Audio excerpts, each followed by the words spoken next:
Tonight, neighbors are hoping there will be peace after a string of shootings. In a matter of hours last night, there were at least 4 different shootings in Boston, Somerville, and Worcester, and a 15-year-old boy was killed in one of them. WBZ's Beth Germano has the latest tonight from Boston Police Headquarters. What neighbors on Mount Pleasant Avenue in Roxbury thought was fireworks last night turned out to be gun violence that claimed a young life, all unfolding before horrified witnesses. My sister, her 2 daughters, and her grandchild. And the gunshots rang out right before them? Actually, right as I walked through these doors, the gunshots rang out.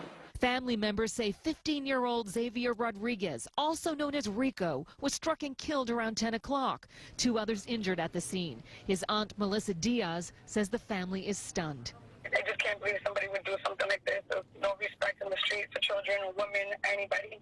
The violence in Boston just needs to stop. The killing was the 3rd homicide in 24 hours in the city. Just 2 hours earlier, a man was shot and killed in Mattapan.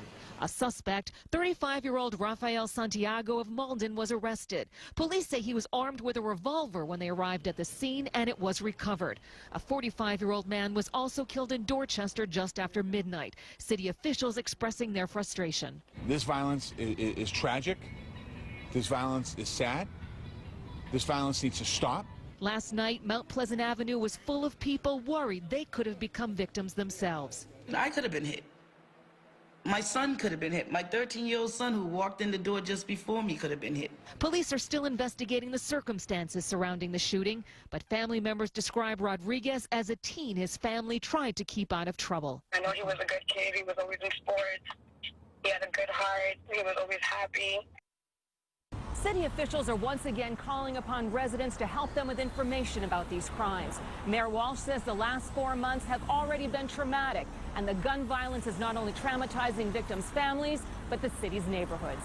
Outside Boston Police Headquarters, I'm Beth Germano, CBSN Boston.